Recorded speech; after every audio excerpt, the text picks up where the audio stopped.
Hi, welcome to Me with Margaret. This is another opportunity to have somebody join the conversations and talk about things that impact on our lives, our communities, our families. And it's a wonderful time because we're looking and focusing on things that have to do with fathers, men, sons, brothers, everything about the male gender. And I think it's a good opportunity because many times we say things that that are not positive, are not too positive. But today, I want to hear from somebody, a young man, talk about his life experiences and what he has to go through as a young black man in the United Kingdom. So please join me to welcome Mayowa. So you're welcome, Mayowa. Thank you, Auntie. And before we go ahead, I just want to encourage you, if you haven't done so already, please like, subscribe and share this because you're going to hear some wonderful stuff today. So welcome once again to Me with Margaret and talking about Me Stories. So Mayowa, you're welcome. Thank you very much, Auntie. Yeah. Absolute So pleasure. tell us about yourself. My name is Mayowa, Oluwamayowa to be exact. So currently, I'm 22. I'm currently working in Waitrose as a manager. Been doing that for about 2 years now. It's just learning something new, something different. Play football part time in my spare time. Do a lot of reading as well. Staying close to your Bible, 100%. You need it. And also just getting to understand, what's good for you out there. Because as a young black man, like I said, you need to make sure you're taking opportunities. Opportunities can come and go. And but yeah, I'm just I wouldn't say I'm a regular 22-year-old, but I do my best to be part of the society as much as possible. So yeah. Interesting. You said something about working in Waitrose. As a young 22-year-old, you're young, you're 22. But then why Waitrose? What's happened about education? Do you want to tell us a bit about that? Sure, definitely. As I had left college, sixth form, not having the right status in the UK can be quite difficult. And when you don't have the funds to actually go to uni, it's about what's the second option. You look at hobbies and playing football. You have to think deep about these things. And going into Waitrose meant that I was going to a place of good opportunity. Look at the discount they give you there, it's amazing. Or you look at the quality of food they sell there, it's amazing. And it's about being part of an environment where you feel like, you want to be part of that diversity. You look at Waitrose as a whole, it's back in the days, it wasn't a place where it was quite diverse. And it's about, breaking that barrier, and I worked my way up as well, being we call it level 10 to level 8. So I'm currently a level 8 partner in Waitrose, and, working my way up meant that I was breaking those barriers, and I was learning something new. And when people see that determination in you, they love it, they love it. And, it's about, obviously education hasn't been forgotten, but it's about making sure that you stay connected with the world. And, you look at COVID, when COVID happened as well, what was the right thing to do at that time, learning something new. And, and you saw how big retail was in that whole aspect, and I was heavily involved in helping customers, helping people, and it was a tough time for the world, honestly. But I think picking up the right opportunities while COVID happened, while I can't go to school, was really important. Can save money. I can learn other skills and stuff like that. And when going back to uni, I'm not kind of skint. I've got money there to save as well. I can go on holidays and stuff like that. So, but it's really good. So that's why I haven't been back at school, but but it's something. It's a work in progress. So yeah. going back to school. So you plan to go back to school soon? Yes. What do you plan to do? So I applied to study architecture for 7 years. So I'm fully excited for that actually. I want to be part of an infrastructure. You look at Nigeria where we build houses from foundation. In the UK, you have to buy your own house. It's about breaking that barrier, like I said earlier, and making sure that if you're going to do something like that in Nigeria, bringing it to the UK. You look at houses in Nigeria, houses in the UK. People have chandeliers on the ceiling, all that kind of stuff. Bringing that culture. We are part of the society now, so bringing that culture here and making a big change. Is what that's my architecture. So looking into interior design and stuff like that. So yeah. Okay, that is so that's interesting. So, wow, talking about work, you're working and you're still planning to go back to school Cool, yeah. to go to university. Yeah. But then what has your life been like? What's the experience being a black young man in the Yeah. United Kingdom? I think that one there is very hard. I think being a black young man in the UK without a British status is hard. I think being a black young man in the UK alone is very hard to know enough already. I think one of the most important thing is the fact that not letting the world distract you. You know, you look at America, you know, you look at how they treat black people in America, you look at other parts of the country, other parts of the world, and, you know, in the UK especially, it's about just, sometimes you have to be quiet, you know, observe, you have to be quiet, because when you're not quiet, then they find something about you, you know that, okay, if you go to this place, they're going to, you know, there's going to be people there they're not going to want you there, so don't go there. Stay quiet, you know, especially when you don't have the status as well, you know, it's a fear of being neglected as well sometimes. And so it's about, you know, in the UK especially, I feel like the government are trying, they are trying, they are doing the best they can, but at the same time, it's about individuals. You know, it's about individuals, about the friends you have around you, it's about, you know, your family, you know, how you're brought up and stuff like that. But I feel like in the UK, it's a very hard, it's a hard place to be in, but as a young black boy, because you feel like you have to fight against the people, you have to fight against the government, you have to fight against society as well, you know, and it's about breaking that barrier, like I said, and breaking that barrier. When you break that barrier, you give other people the opportunity to break that barrier too. So, you know, which is So good. you said something, so don't get him wrong about fighting against people, but he's talking about fighting against challenging, I think that's the word that Mayowa is trying to use. So let's talk about what are your thoughts about the challenges in terms of mental health? Let's talk about mental health, bullying, knife crime, gangs and racism. So let's look at So I'll start with mental health actually. I think as a young black Nigerian, you don't want to speak about mental health. I feel like I think it's a cultural thing. Yeah, taboo. Taboo, yeah, you know, like you're kind of scared to actually speak about mental health, and it's like, and we go through mental issues every single day. You know, it doesn't have to be something that's suicidal or something that's, like you know, you're late to work, you're stressed, you know, that's, you know, it affects your mental health, you know, or, you know, like, you know, where I kind of had a different reveal. I went on a trip called NCS in sixth form, and on that trip, a boy called Nathan had a mental health issue, and he committed suicide, and, you know, and you know, we slept in the same kind of like dorm, and, you know, it was heartbreaking. You know, to see someone who was smiling every day, you know, jolly, happy, and, you know, and out of nowhere he's done that. So, like, that hit home really hard. You know, it's like it could happen to anyone. So, you know, and that made me start reaching out to more people and being like, you know, talk to me about you. You know, how you doing? Which is why it's always good to kind of like have those difficult conversations with people. You know, because you don't know what people are going through on a day-to-day basis. You know, where I'm Nigerian, and it's like in my culture, that culture of a taboo is like, you can't be stressed. You can't have mental health issues. You know, especially being a man as well. Like, you have to kind of be like, you have to soak that burden in and not say anything out loud. You know, and it's scary. But I feel like there's a way you can do it. You know, like, I feel like we need to reach out to more people. You know, when you talk about depression and that, do you think that affected you when you couldn't get to go to uni on time? You know, like, yes, that stopped you in your tracks. Like, oh, now you've got to look for a job. Of course. And how did that make you feel? Of course, I think that made me feel so demotivated, because like I was stressed out, auntie, very stressed out. But I feel like I said, like, it was the fear of, like, you know, how can you be stressed out? You know, like, you know, you're a man, you should not be stressed out. You're Nigerian, you should not be stressed out. Like, you should pick yourself back up, you know, rather than people saying, oh, you know, what's wrong? Talk to me, cry it out, you know, like, you know, we have this thing, men can't cry, you know, which is a bit weird. I remember at school, one of my teachers were crying, and I was like, miss, don't cry, like, you know, it's fine, like, I'm a man, I'll get over this, you know, which is wrong. You know, I feel like we should be able to, you know, cry, you know, show some emotions, you know, and I feel like, you know, that those things had affected me. Like, looking back at it now, I'm a bit more emotional.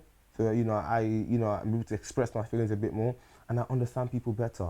You know, just not because the people are smiling doesn't mean they're happy. You know, that's quite powerful. Yeah, a lot of people are smiling, but they're not really happy. Not at all. But especially young people, with what you face at school. Look at what.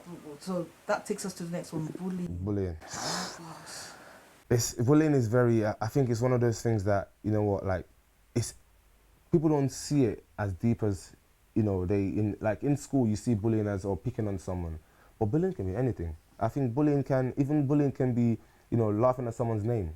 we grew up, like, Oluwamayowa, people laugh at your name, they think it's a joke, but there's a deeper meaning to it, with all due respect, there's a deeper meaning to it, and like, like there's a reason why you're called that name, But they don't understand. They don't understand because that. that happened to me as well. The people laughed at me when about my African name. So I feel like, I feel like they need to stop looking at bullying as only picking on someone or laughing at someone or making fun of someone's size or what they look like. Or bullying can be anything. I feel like people need to just understand, like, even like racial abuse as well. Like it's deeper than that.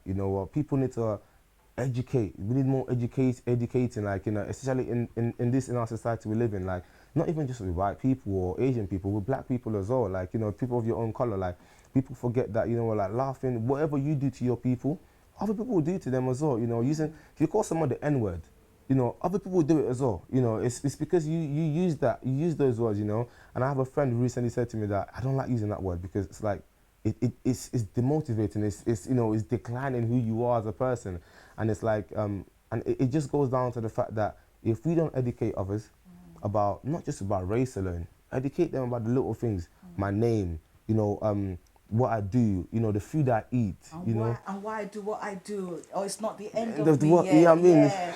Why am I wearing my hood? Why am I wearing my hat? Because I hear some comments when young people talk, especially with the police, or you try to like talk to people and say, you don't know me, but there's make them know you. And I feel like being calm as well, like being calm. I've had to have difficult conversations growing up, like with people that you don't want to, I remember my ever first encounter of racism. Actually, it was in Canning Town.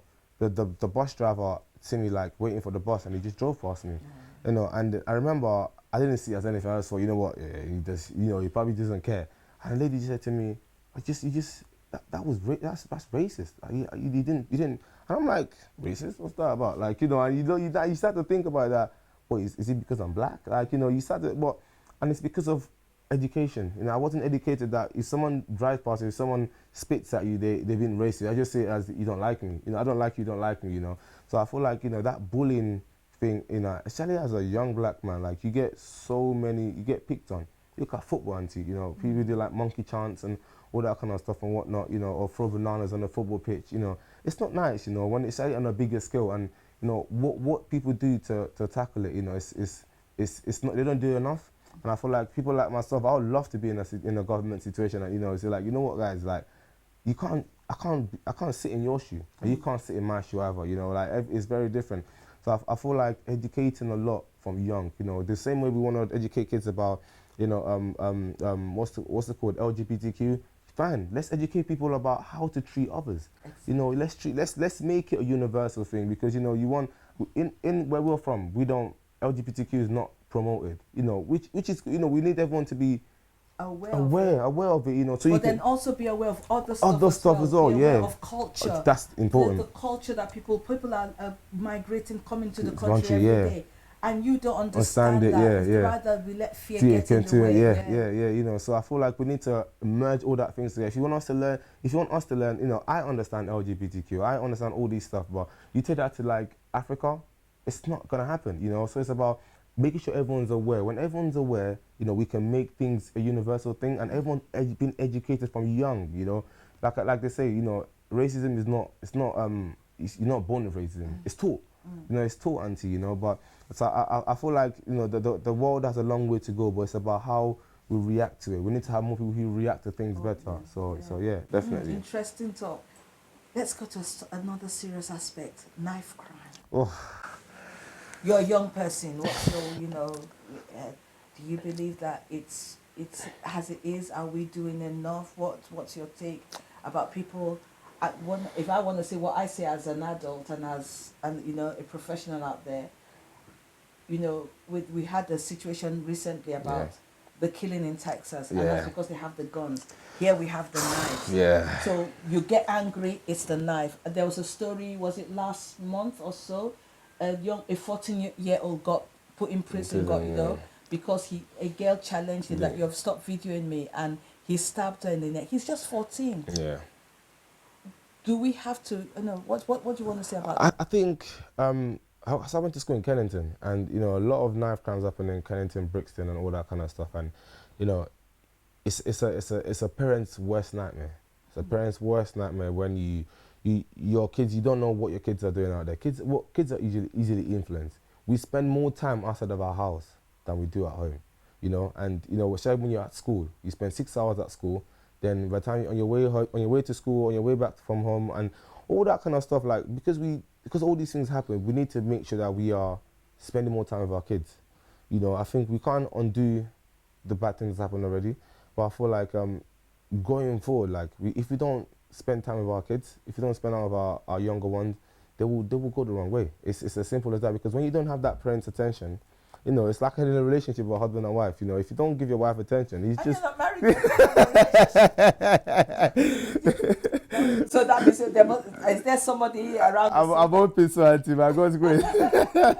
No, I'll be bringing that around soon. That's good, Yeah. that's good. So I feel like the knife crime it's a very, very deep topic, Auntie. And you know, it's because people died, Auntie. You know, there's a time in the UK we had over like 20, 30 deaths, you know, in knife crime and stuff like that, you know. And it's the fear of, like, you know what, like, of what people are exposed to.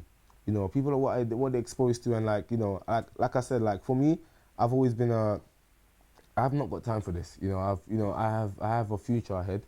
You know, I want to make a change. You know, and it's about, because my parents have spent time with me. You know, I would say there's a good fear factor. You know, knowing that, like, you know, coming to church. You know, knowing that, okay, if you don't do this, I'm gonna let Auntie Jimmy know. If you don't do this, I'm gonna let Pastor this know. You know, and when you hear these things, you know, like, it's a good fear. You know, I might not like it hearing it then, but looking back at it now, it's like I'm coming here today, I'm like, you know what, I need to make sure that I'm dressed very well, because you know, I don't want to get, you know, you look at all these things, but at the same time, it's protecting us. You know, it's because if you dress well, you're walking on the streets, you don't look intimidating. You don't look like, you know, you're making people worried or scared about anything at all. And I feel like it's all about spending time with our family, spending time with kids. You know, when we don't do that, that's when we young people, we just go out there feeling like, you know what, our parents don't care. So let me go to people who care about me. You know, and that's where it's at. So I feel like, you know, knife crime it's a very, very difficult thing, you know, in the UK, you know, but Because there are different spins on it, because there is a situation whereby a young guy, maybe because of bullying, yes, says, I've got to defend so myself. yeah, Listen to me, and yeah, then he takes a knife from the yeah, kitchen, said, I needed to do. Maybe he doesn't plan to use it. Yeah. But then he. I know, to understand the person, yeah. I think even like with mental health, like, you know, you look at, like, if the kid's not okay, if he's not alright, if the child is not feeling great, is it, you know, like, if you can't, if a child doesn't feel like I can talk to my parent, you know, they're just gonna end up doing things that I feel like, you know, he's done that, you know, let me do it as well, you know, kind of thing, you know, get away with it, you know, like, oh, I was defending myself, you know what I mean? There's so many ways of defending yourself. Have that conversation, you know, like, you know, I work in a place where it's retail. People go sick all the time, you know, and sometimes people go sick because there's nothing they can do about it, you know, and it's about just sitting down with them and be like, you know what, are you okay? You know, how's everything going? Rather than just saying, you know what, I'm going to discipline this person. I mean, they're gonna, you know, they call it. I think that's a big thing at work, really. But then the challenge at work, we might say, is maybe they don't have the capacity. But what I think places of work need to have that thing in place whereby people can talk to someone. Of course, yeah, definitely. Instead of people just going off sick and not doing anything about it. Yes. I think, honestly, like, I think that's why I said, like, I work in an amazing place where they give you that platform. You know, we have this thing called occupational health, where you kind of like, you know, where people you can speak to if you don't feel well, because at the same time, when people have that, they feel happy at work. It's the same as children, you know, when we have that, young adults, when we have that, you know, we feel, you know, if you feel like, I don't need to do this, you know, like, you know, I remember like going to school, like, with people, you just stab people, and it's just like, you have that fear in you that, you know what, like, I can never trust you. You know, I can never trust you to do this, I can never trust you to do that, because like, if I, you know, get on your nerves now, or I say something I shouldn't say, what could you do to me? You know, and, you know, but it's just, some people don't have that, like, you know, I don't know if I'm allowed to say that, the fear of God.